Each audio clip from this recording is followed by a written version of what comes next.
Welcome to the End the Road podcast.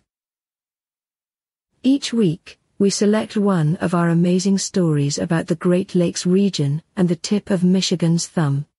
These are taken from thumbwind.com and presented here so that you can listen to it anytime, anywhere. So sit back, relax, and enjoy this week's story from the end of the road. This week's story, a Victorian Michigan thumb landmark, the Garfield Inn.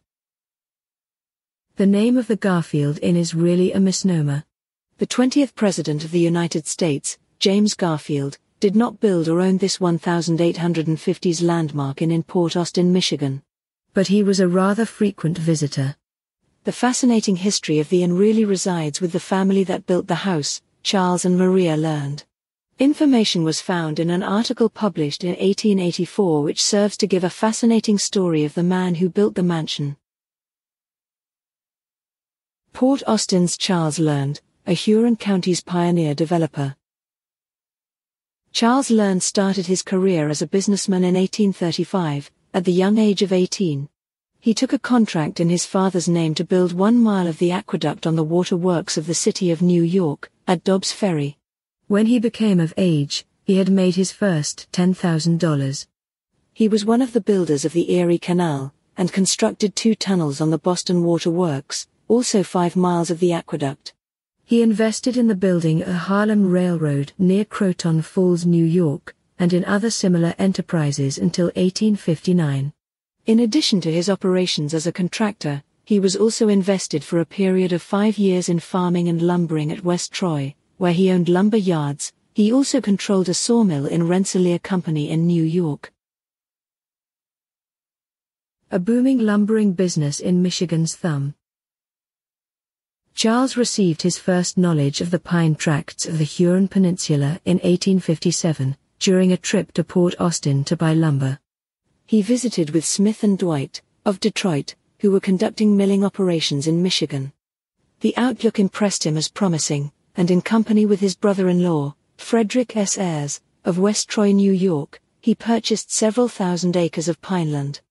Later, he sold the 4th interest to Ebenezer Wiswall. A sawmill had already been erected on the tract purchased, and they entered largely into the manufacture of lumber, with yards for wholesale and retail traffic at Sandusky, Ohio. As the county developed, the firm extended its business relations, sunk the first salt well in this county and engaged in mercantile enterprises. In 1871 Charles sold his business to E.R. Ayres but retained 2,000 acres, on which he raised various crops. He employed 3 general managers on his farms, and employed about 20 men. His dairy herd included 30 cows including Jerseys, Shorthorns, Holsteins, and Ayrshires. He had a thoroughbred Jersey bull, registered with the name Exquisite, which he purchased in New England. A fine grade of butter from his dairy was shipped to Detroit and Philadelphia. An elegant estate on the edge of the wilderness. The inn's beginnings started as an outcome from the profits of the lumber industry. The description from an 1884 bio of Learned noted, the village property of Charles Learned at Port Austin includes an elegant residence with grounds attached, containing 3 acres and worth $12,000, that would be $300,000 today. Adjacent barns are situated on an additional 3 acres and 6 tenant houses and a number of lots. He also owns 2,000 acres of land in Tuscola County, located in the neighborhood of the Halfway House, between Sebowing and Bay City, where they keep a number of cattle. With profits from his lumbering and farming enterprises, Learned enlarged and updated this house in the French Second Empire style. In the 1860s Ohio Congressman, later President, James A. Garfield, a family friend, was a frequent guest here. The Whispered Secrets of President Garfield.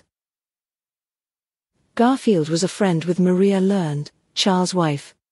Garfield's close association with the Learned family and his devotion to Maria were documented in his personal diary. Garfield and Maria died within months of each other, she in January 1881 of tuberculosis and he from an assassin's bullet in September 1881 after only 6 months as president.